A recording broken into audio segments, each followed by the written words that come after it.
Hello. Welcome to another episode of CXOTalk. I am Michael Krigsman, and I'm here, as always, with my co-host, who really can only be, my co-host Vala, Afshar, who can really only be described as simultaneously introverted and extroverted at the same time. It's quite a combination. Vala? Thank you very much for yet another very unique introduction. Well, you are a unique co-host, and this, Vala, is show number 34. 34. 34. And we have a very interesting guest, Deborah Mills-Scofield, who is guest number 44, I believe. 44. Yes. So we've had 44 guests. Deb, thank you for joining us today. Thank you for having me. Deb, it's so great to see you. Last time you and I saw each other in person was at the Business Innovation Factory 9th season, BIF 9.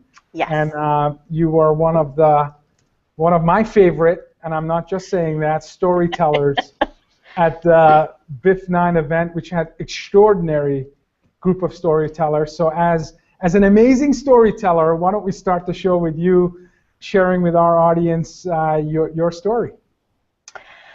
And it wasn't that I was one of your favorites because I mentioned you or anything, right? that had nothing to do with it. That had a little bit.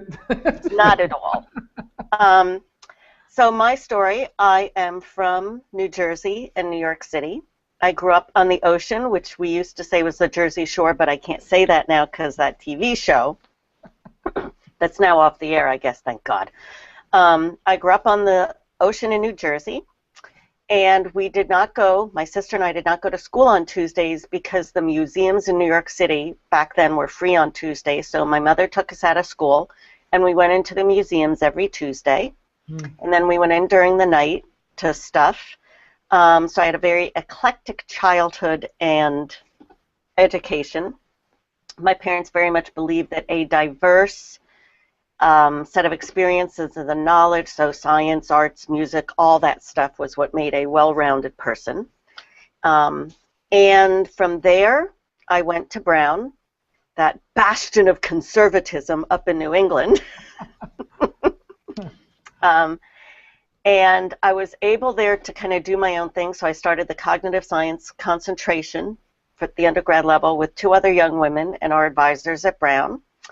And at that time also had a terminal in my room hooked up to the computer center using Unix. And from Brown, I went to Bell Labs, which at some point in time, people are no longer going to know what Bell Labs is. The research arm, R&D arm of AT&T, and was hired there to be what was called a systems engineer.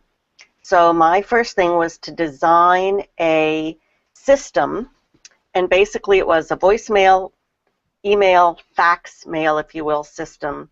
This is 1982. I was exceptionally young, very young at the time. Not even could I drink legally, which actually was an issue.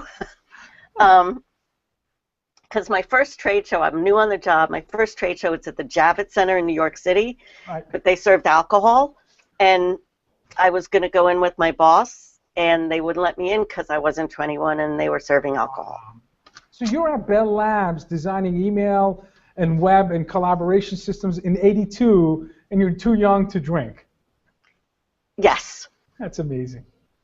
So you have... That's not to say that I didn't partake or imbibe. So you've done a bunch of different things. One of the aspects of your background that I thought was most interesting is you've had an association with Alex Osterwalder, who, if people don't know, he wrote this book, this incredible book called Business Model Generation. And that book ended up becoming the foundation of a course taught by Steve Blank at Stanford. That it's phenomenal. So tell us about that book and your relationship to it, and let's talk about innovation and business models. And then let's link that to CIOs and to CMOs as well. Oh, okay. I thought we were going to discuss cooking. So, We'll do that too. Okay. I'm trying to remember the date and how I found out, but Alex, this had originally been Alex's PhD thesis. That's what Business Model Generation book, that's become the book, originally was. And I think it was around 2008 or so, or maybe 2007, I don't remember. But somehow I found Alex over the net through whatever blogs or things I was looking at, and he was talking about co-creating this book on business models, and would people be willing to help? So I signed up to help. And it ended up that there were, I forget, 75 countries, 400 and some co-creators. But during the process, Alex and I became good friends. So I helped co-create the book, went through that whole process. And then also, we originally came out with an iPad app, and now there's an application, a web-based application, strategizer.com. And so I've helped test that, promote that, get people to use it, and that kind of stuff. So it all really started out over some electronic connection, so probably a blog post or something that then developed into a bunch of us helping them co-create the book, some of us a little more than others, and to me it just really made sense. The way that he thought and proposed it was kind of how I'd also thought of things, if you will, or businesses. So why is business model change so important, and how is it linked to innovation? I think it's important because our world is moving so much faster that, the shelf life of a business model used to be maybe 20 years even. Think back to Mad Men and how that paradigm worked for so long. Given our world today, the shelf life of a business model could be less than a year. And so that's why it's so very important, and also because I think what a business model gets to is combining things that may exist in different ways. And to me, coming from Bell Labs, which was invention-driven, most of innovation to me is taking stuff that exists and putting it together in new ways. And so that's why I think business model innovation is critical, because it forces you, I don't mean to sound pejorative, but it forces you to think of the world a little differently and look at combining things differently. That then can mean that you're not just looking at making new stuff, product, services, but how do I deliver them? How do I really capture value? How do I really meet a customer's need? Couldn't I work with this other company to make that happen, et cetera, et cetera? So for startups, I wonder for many startups whether they think in terms of business model shift, business model change, or more likely in terms of features and functions. Maybe talk a little bit about the differences between business model change and inventing new features and functions. Well, so two parts to that. One is, I think the natural predisposition of most startups or existing companies or whatever these days, and this is just history, is you think of it in terms of what faces the customer, so you think of product, services, features, functions. And you don't think of the other stuff behind it, like can I innovate in my supply chain, who my supply chain is. Some of the sustainability things are making us think of doing different things with supply chain. And we really, really don't think of innovating management, how we manage, who we manage, where we manage, that kind of stuff, because that's like directly related to, you might not get the corner office, so, oi, we don't go there. What I find with startups is, and this is somewhat generational, not totally, but the older the entrepreneur in general, and again, caveat is I'm stereotyping, they will tend to think more in terms of features and functions. The younger entrepreneurs, and I do a lot of mentoring on part of formal and informal programs, especially up at Brown, my alma mater, with college kids that are starting up businesses, social and regular. They seem much more aware of and embrace the business model because I think they're more collaborative by nature. And they want things delivered to them in different ways anyway, and they're used to having a variety of ways to get things and access information, that the concept of a business model even if you don't use those terms, are more natural. Can you describe a business model canvas and give us an example of how you would use that to bolster innovation in a company? Yes, I can. Great. So the business model canvas is made up of 9 blocks, if you will. And one of the things, and I think this is important, is while they have certain labels on them now, you can change the labels. Just because, you know, the book is written and these are the labels does not mean that these have to be. Right. So in general, in the middle of the canvas, there are 2 key important blocks to me: the value proposition and the customer segments. So what is the value you really want to deliver to what customers? And the way it really should be is, what's the value the customers in those segments really want, and then can you actually deliver that? Say that again. Make that distinction again. We tend to think of what's the value I want to deliver to these customers, instead of thinking of what kind of value do these customers want, right? So it's push-pull. The analogy I use is there's this famous philosopher, died in the middle of the last century, Martin Buber, and he had a philosophy of I, thou. Basically, is the world about me, I, or is it about thou, you? And when I talk to most of my clients who are designing and doing new things, as well as startups, it's, well, I think the customer needs this, and I think the customer needs this. And here's why, you know, this is our value to the customer. And I frequently think, well, why the heck would the customer come to you? You know, you may have a great value proposition you think for them, but do they think that that's a great value proposition? And that's why I think anthropology, ethnography are really key, is what is it the customer wants from their standpoint, given their world, the forces on them versus what you think they ought to have. So how do you find that out? How do you know what the customer wants? Does social help with that? Social helps with that, and it's a little different in a B2B than a B2C world. But I think it starts with putting yourself in their shoes. You know, some of these old adages are around and cliches because they really are true. You know, walk a mile in someone's shoes. I think if you can put your biases aside, which is hard, but watch your customers, those you have, those you want, those you lost, try to, from the minute they think, oh, I may have an issue, to, oh, maybe, you know, Deb could solve that, to, well, what does Deb have to offer?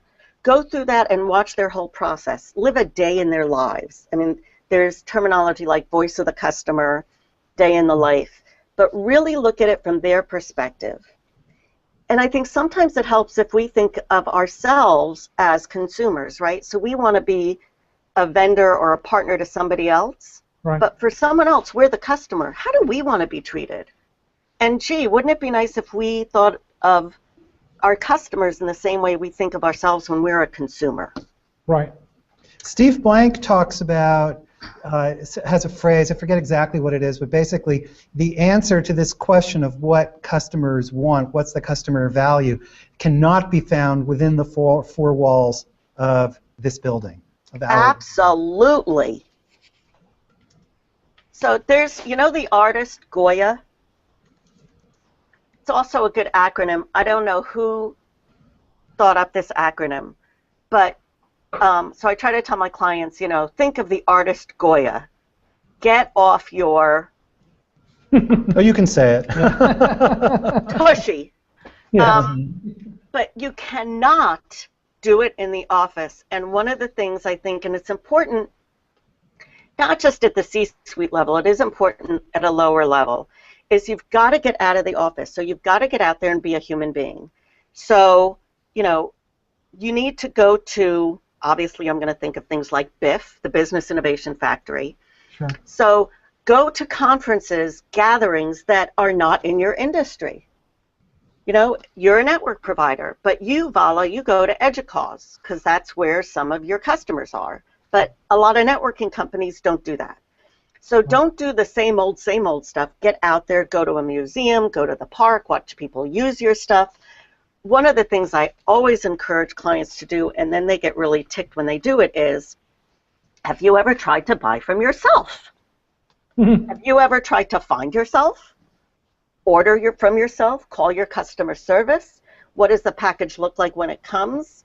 Is it packed with all these peanuts that go flying all over the place and are a mess? You know, how do you recycle that, get rid of that? And then when you're done using with the product, then what do you do? Nobody ever thinks that, and I think so sometimes it's getting out of the office to see the world and getting out of the office to live like you're your own customer and see what it's really like. It could be eye-opening. So as a venture capitalist, I mean, you invest in startups. You said you invest in young entrepreneurs. What do they have to display to you in order for you to feel confident that they have walked in the shoe of their target customer? And what do you look for when you're investing in young startups? Well, in general, I'm investing my time in the younger startups. Mm-hmm. At my VC firm, we will invest money and time. So I have a little bit of a differentiation, so I'll put on my VC hat. What we really want, the stage we're looking for, is not proof of product concept, but proof of market. So is there really a market for what it is you think the market needs? Will people actually buy this stuff, whatever it is? And so usually by the time we get at the VC firm an entrepreneur, there's some vetting that there actually is a demand for the market. They may actually have some revenue, or they've been able to get customers in some way, shape, or form. When I'm dealing with the younger startups, investing my time, not my money, that's where I want them to go out, and a lot of the lean startup methodology, which to me is my life methodology. You know, life to me, and again, it's very Bell Labsy, is experiment, learn, apply, iterate. And you basically do that till you die. So, and I don't mean that fatalistically. If you stop doing that, you die faster. You know, I think of bluntly AT&T, which is really not what it was, versus IBM, which kind of kept on experimenting, learning, applying, and iterating. Right. Fits and starts, but still they're around. And so that's what I try to encourage the kids to, and that's where the business model is great, because what you put in the business model of your value propositions, your customer segments, channels to market, your key activities, key resources, key partners, those are all your hypotheses. So this is... Go ahead. Is this why you focus on mentoring younger entrepreneurs, because of their ability to adapt to change? What pulls you more towards mentoring, you know, again, younger entrepreneurs? I know you mentored students at Brown University, at Oberlin, and other campuses. So is it their willingness to adapt that motivates you to invest your time there? I think that's an effect. The reason I like investing my time there is because these kids see the world traditionally. They don't have the baggage of the 20th century corporation with them, okay?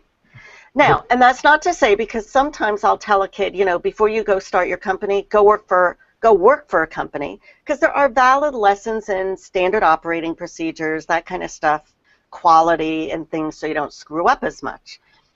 But what I find with the students is, number one, they feel entitled to change the world. Now, these are not all, these are the ones I'm dealing with. And their ways of looking at partnering and solving problems is so different and refreshing from, frankly, from the way most of my clients do, because they've been through the 20th century corporate world and 20th century MBA programs. So the kids have just refreshing different ways of looking at solving problems that tend to be more systems level thinking rather than discrete piece part thinking. So selfishly, I like working with them because I learn so much more, I think, than I give, and then I can bring that learning to my clients to help them think differently, as well as then I have a talent pipeline. So Deb, we've been talking about entrepreneurs, but this show is focused, of course, on startups, but also on well-established chief information officers, CIOs, and chief marketing officers, CMOs. who don't have a blank canvas. You know, with an entrepreneur starting a new company, the world is your oyster. You can figure it out. You don't have that baggage as you were describing. But what about, let's start with CIOs. What about a CIO? Is there a role for business model change, or let me rephrase that. Is there a role for the CIO in helping drive business model change and innovation inside their organization, which is going to be much more well established than the blank slate of a startup? Oh, it is. It is. I definitely think there is. And I think CIOs and CMOs and any CXOs who aren't driving business model experiments, R&D, are doing themselves and the company a disservice. So I think part of how a CIO can help is they need to know technology, but at the CIO level, they should really fundamentally understand the business that company's in and what all the business units mean. So how can I help the other CXOs, the CFO, the COO, the CMO, the C whatever O, you know, the whole thing. So their view shouldn't be just technology. It is, how do I help the company achieve its strategic goals, of which hopefully I was a part of creating and making, and align my organization so that my people can meet, exceed, and execute on those goals for the rest of the business. So, for instance, today I was just on a call with a client who is reports to the CIO of a very large corporation, and they're trying to figure out, you know, how do we keep ourselves still relevant? And I talked about, you know, can you go out there? There's some real fundamental opportunities, challenges, half full, half empty glass thing that one of the businesses is having. And we talked, and I knew what those were, so we shared it, but she didn't know what those were. And I'm like, how can you at your level not know? So go find out, go there, don't send one of your people. You go, talk to those people and understand, because here's some ways, and we started listing them, that you could be using technology that lets your company get so much closer to the customer than anybody else and solve some real pain points for them through, not that technology is the end-all be-all, but through the technological solution. And that then changes part of the business model in terms of the piece of how do you develop and maintain that relationship to a customer, which is part of a business model. Sure. So why do you think the people that are most closest to technology, CIOs, are being questioned by the analyst, press, and market in terms of their relevancy in the future? You have big analyst firms talking about budgets moving outside of IT, chief digital officers will replace CIOs. So it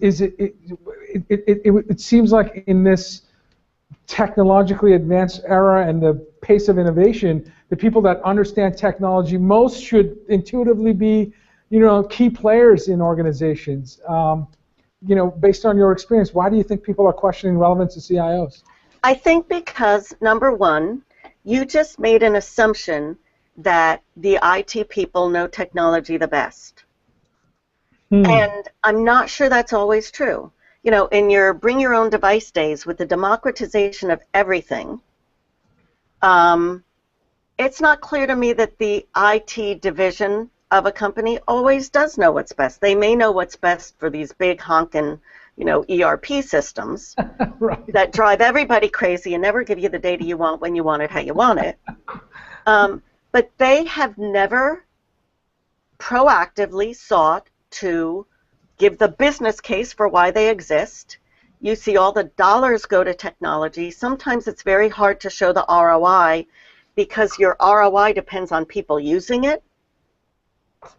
Depends on people, right? So if you haven't trained people, or even if you train people but they're not using it, your ROI is not going to be great, and that's not really the fault inherently of the technology. It's in the execution and implementation. So you're saying, you're speaking heresy. As a matter of fact, saying that maybe IT is not the holder of technology. You know, I'm not going to listen to this. Well, you know what I've realized when I was at Bell Labs, I don't know how much I ever interacted with. Bell Labs actually had an IT department. I mean, there were these huge big Unix machines in the basement, right? But we bought our own stuff. You know, I had actually Xerox PARC had the Star, which I think John Seely Brown worked on, and it's kind of what Jobs used to steal the Apple from, the Lisa. I had a Star. I had a mouse. This is, you know, early 80s. We're sending all sorts of multimedia stuff through the net. When we wanted to get high-speed net, we ran cables and stuff ourselves. Wow. You know, it's probably against union rules.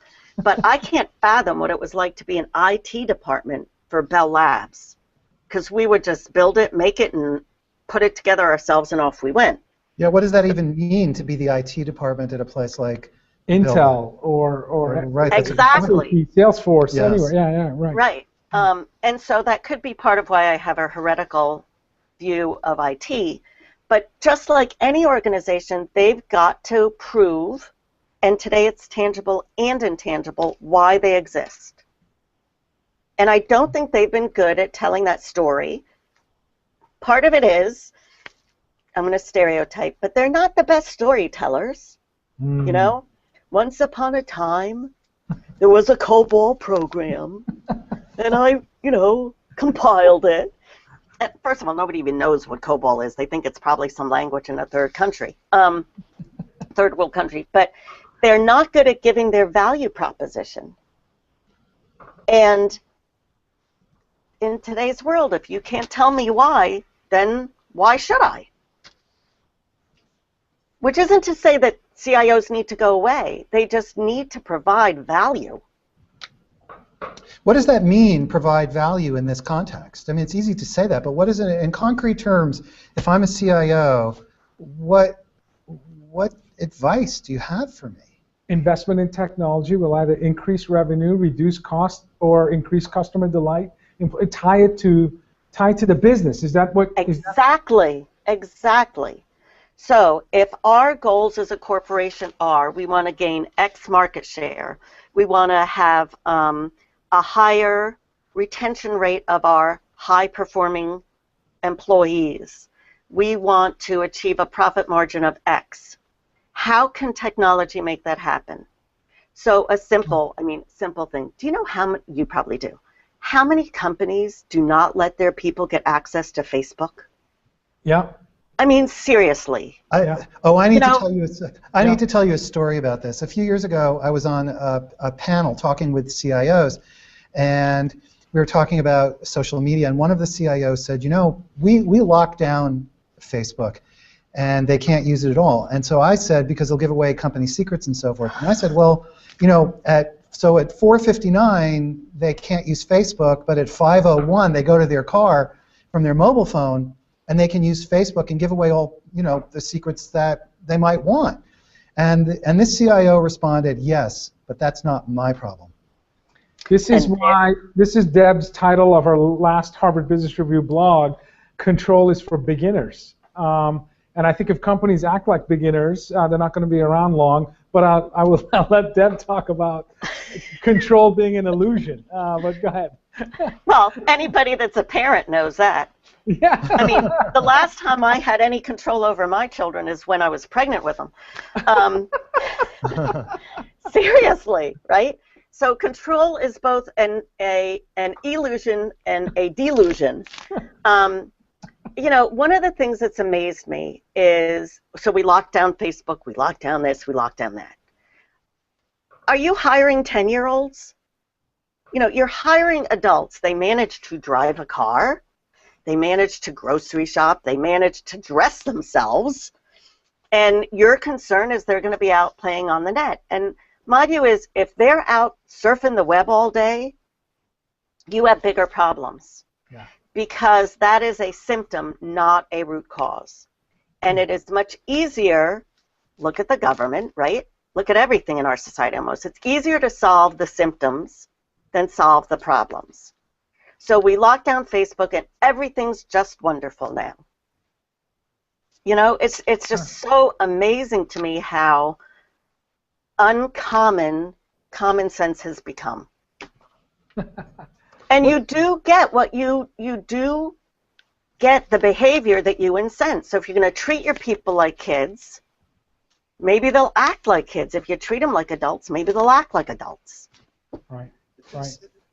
So this whole topic of, going back to business model innovation and connecting it to CIO value, what about the chief marketing officer and the relationship between the CMO and business model innovation? In my ever so humble opinion, to me, one of the key drivers, if not the driver, along with the CEO, executive, not execution, is the business model. Because I look at the M as, you're not just the chief marketing officer, you're the chief market officer. So part of the role of the chief market officer is to identify those markets with the rest of the company. This isn't in isolation, but lead the discussion of what are the markets we should be in, we shouldn't be in, we should look at getting in by a certain time, or maybe we could even make for brand spanking new. And then that drives everything else. Well, if these are the markets, what are the pain points? Why are those pain points? Could we solve those? How could we solve those?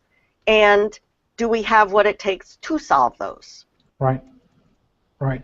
Well, you used the term innovonomics, which is connecting strategy, innovation, and economics. Can you talk a little bit about that?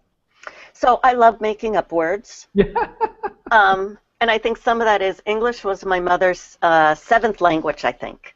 Wow. And so I grew up with all these different languages interspersed into a normal sentence, which wasn't in a normal English syntactical grammatical format.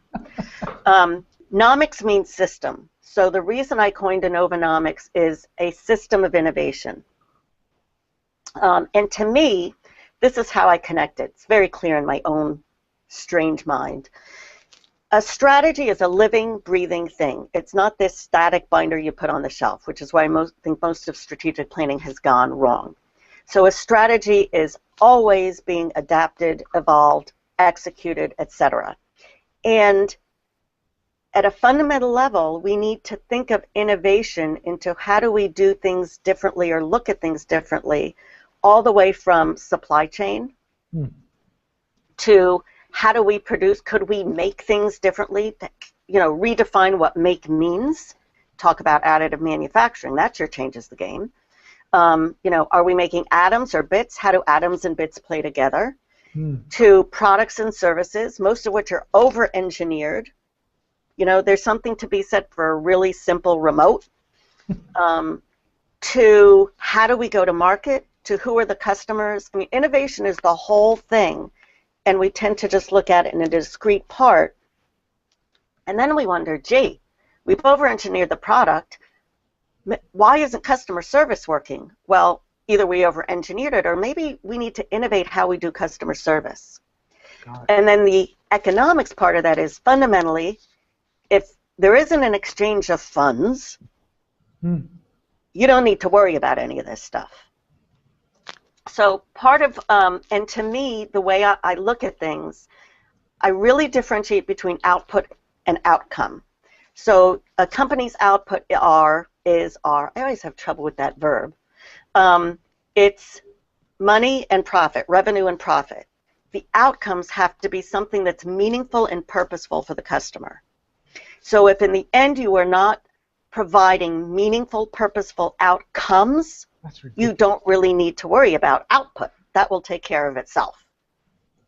Which, Deb, I can't tweet fast enough. I know. Like every sentence is tweetable. I don't know like if you're doing this on purpose. Wisdom. Are you doing this on purpose to torture me? Because I just can't. Because Mike told me to torture you. I think the key thing is what's the value that from a marketer's standpoint, I think a lot of marketers tend to focus on the metrics, what's inbound and demand gen and all of this stuff, which is kind of getting lost, the trees in the forest, when the real question is, what is the underlying value that this company is providing to the customers? What are our capabilities, and how do those capabilities align with Deb, getting back to your point earlier, what is it that the customer actually wants? Right. And it isn't just it is what they want, and it's how they want to get it. So I think of, the drive-through pharmacies. Yeah. Yeah. Where was this when I was little and my kids were little? Like most innovations, you look back and you go, oh my gosh, this is so obvious, right? Right. But to me, the thing there is, if you thought about it, doesn't it just make so much sense if you got sniffling, sneezing, snot-nosed kids in the back? You really want to schlep them out in the store and get everybody else sick? No, you want to drive through. So it's not just the product. There again, it's the delivery. Could be the same old product, but if you deliver it in a whole different way, that is just huge. And I also think, because I work with a lot of social entrepreneurs, and I hate that distinction, because fundamentally, an entrepreneur should be delivering value and meaningful stuff for their clients. And everything is social. You, Vala, of all people, know that, right? Social business, right? But this, from Deming and the whole 20th century concept of efficiency over effectiveness, you can be really efficient, but you're really not, because if you're not affected, you just wasted a lot of time and money and resources doing something that didn't matter.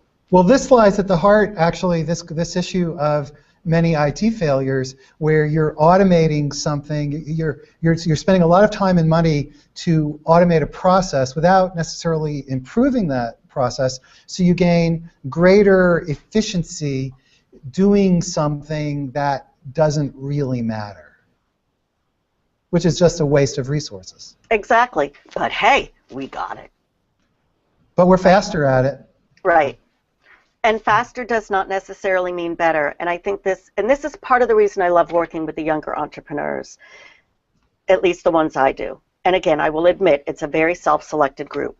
But they get that we have to be providing meaning and purpose, whether it is a commercial or a social venture, whatever. This has to be something customers really want and need. And part of that is, most companies don't understand that I think their biggest competitors aren't, the same person doing the same thing down the street. Two of the biggest competitors I see out in the world are doing nothing or good enough. So you may have the best whatever, but sometimes doing nothing is okay, or this is good enough. There's a reason duct tape and WD-40 have been around forever. Because sometimes it really is enough. We have a great comment on Twitter from my friend and, I'll say, verbal sparring partner, Esteban Kolsky, who's one of the smartest analysts that I know, who says, who answers the question I asked, does IT always know technology best? Well, that was your question, Deb. And he responds, yes, they know the technology, but no, they don't know the use of the same. They don't know the use or understand the business use of the technology, what the business is using it for. And there's a big difference between knowing the tech and knowing the value that tech provides, or the integration of that technology into the business.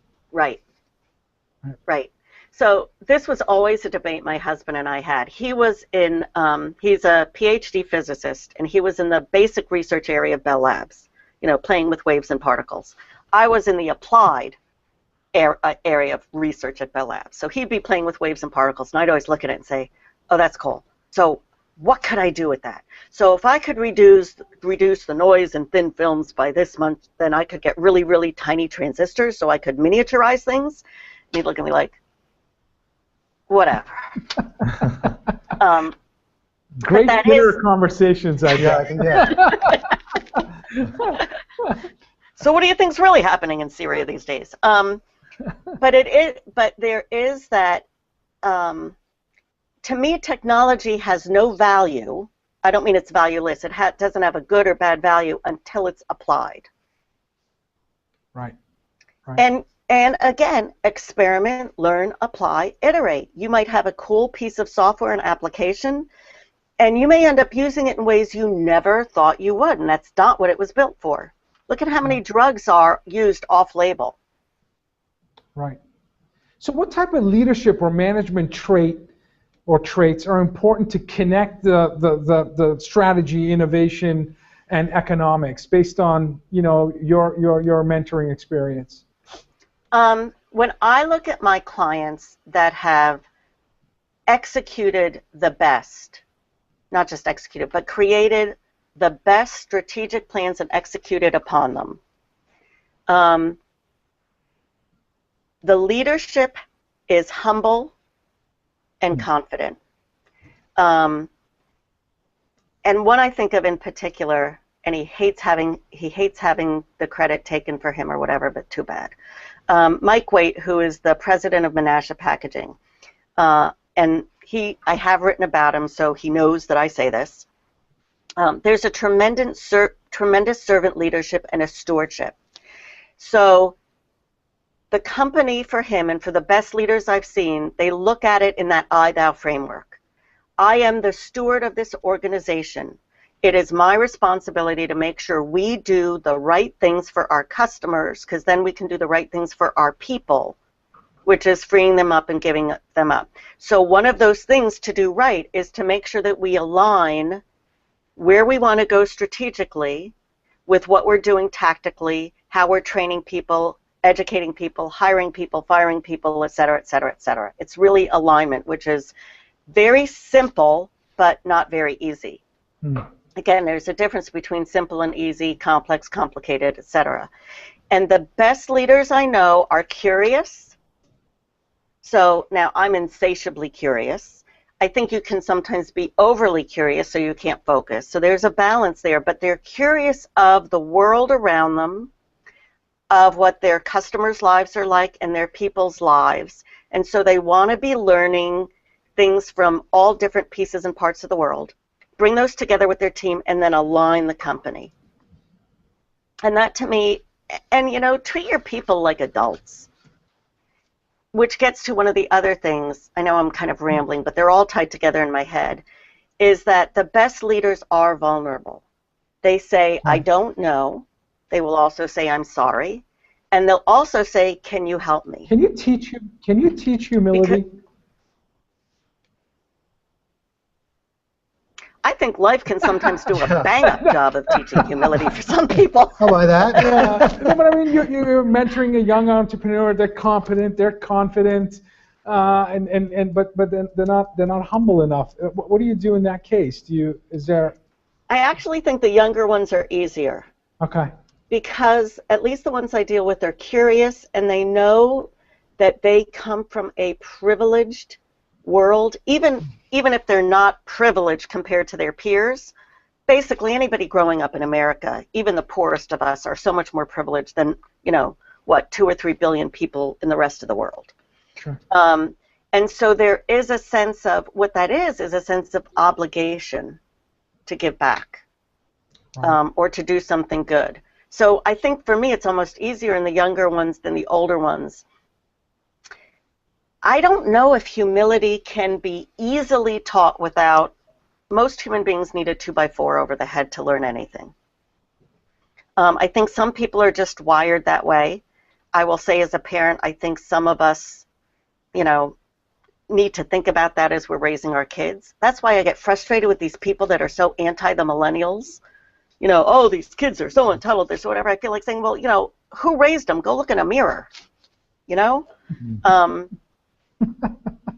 So I don't know if humility can be taught without something drastic happening.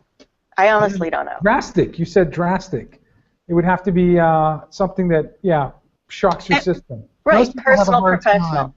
Most people have a hard time learning humility unless, as you said, Deb, life actually teaches. But life usually handles that. At least if you're smart, you let life handle that. I think there's also, if you really understand that your success is because of you, and there's a whole thing now of women need to stand up and take credit and take action, because men will and women will always say, oh no, it's because of someone else. But I think if you realize that someone helped you get to where you are, it's easier for you to be humble and give credit. So, for instance, I ask my clients to match 10% of my fee and give that away to improve lives in their community, because someone helped them get to where they were, and maybe it wasn't at a basic level of, food, And then I also will ask them to mentor an entrepreneur, because you can't tell me that people get to the C-suite without someone mentoring them in some way, shape, or fashion. Sure. And so I just think, for whom much is given, what is that? For whom much is given, much is required, or whatever. Yes. In a joyful, good way. I don't mean that in a bad way, but, and if you don't want to do that, then there are other people that'll work with you. So I won't, but there are other people that will. What is the focus of your consulting firm right now? What are the projects or initiatives that you're working on right now that's exciting and gets you up in the morning? So I have a client that's been, and I have to be, I have to cage this carefully with what I say. Sure. Right. Hey, it's just among us friends, and it's all confidential. No. Yeah. Okay. So under this patent, so I have one client in particular that's just been at the top of their game for years. Very innovative, cool culture. And the world's drastically changed around them, and they've been all based in atoms, the physical world. And what's really neat is the discussions we're having now about them realizing that by the stuff they put in atoms, they can start collecting bits, which will help them make better atoms, if you will, but they've never thought of it that way. It's helping them understand bridging the digital and physical worlds. It's not an either or. It's one of my big pet peeves. We're not an either-or world. We're an and-both world. Paradox is to thrive upon. I have another client that is playing with some really cool, radical, highly disruptive new business models that could be totally game-changing and earth-shaking, or it could also totally flop. We really don't know. We'll find out. But they also have another part of the business that's kind of a solid engine that can keep things running. So it's not like we're going to lose the business. Sure. But it's a CEO that's willing to take, to experiment, learn, apply, iterate. Are you going to be mentoring at Brown University this summer? I'm generally not up at the summer because the kids are gone. Okay. And I'm not making it up this month. I will probably be up next month. What we're going to do this month, we're going to try to do like Google Hangout and have office hours. Oh, great. So they'll go to my office and we'll meet. But a bunch of the kids were complaining because they said, we don't want to see you over Skype. We want you here. So, well, based on this show, I can attest to that. I wish you were right here in the room right now. So is Brian around today? What's that? If Brian's there, I'll come. We'll get him here. We'll make sure he's here. Well, this has been an awful lot of fun. I find when I think about the best entrepreneurs that I know, they have those traits that Deb was describing, those traits of curiosity and humility. But in addition, they're also focused on not just the features and the functions, but they're focused on the underlying assumptions and therefore looking at the business model, which is deeper. But and it's such a rich area. The most important thing I will say, though, as a VC, or at least at our firm, the number one criteria is the character and integrity of the people. Mm-hmm. And we will take an A team of bright, capable, but really wonderful human beings with a B product over a B team with some schmucks that may have the greatest things since sliced bread. Because fundamentally, in all of this stuff, guys, and you know this, it's always the people. Wow. Yeah, I think we can end with those words. I think we can end with those. That's amazing. Yes, it's always about the people, and integrity is the core. Yes. And with that, unfortunately, our time has come to an end. Fastest 50 minutes of my week. I know, it's amazing. I love these conversations. And I know humble brag. I rang the NASDAQ closing stock market bell, and this was faster. So Deb, this was the highlight of my week. Honestly, unbelievable. Thank you so much. Oh, thank you guys for doing this. I really appreciate it, and I'm very, very honored. Well, thank you. Right. And you have been watching CXOTalk. I am Michael Krigsman with my co-host, Mr. Vala Afshar. Have to get that in there somehow. Oh, he does that. I'm constantly thinking of what are the right superlatives that I can say about Vala, and at the same time, how can I combine it with like intensely taunting Vala and taunting the guests? We'll leave that for next week's show. You've done an excellent job. Thank you. And I'd like to thank really everybody for joining us this week, and please come back next time. And Deb, thank you for taking the time and being with us today. You were amazing. Oh, thank you so much. Okay, bye-bye, everybody. Bye-bye. Have a good weekend. You too.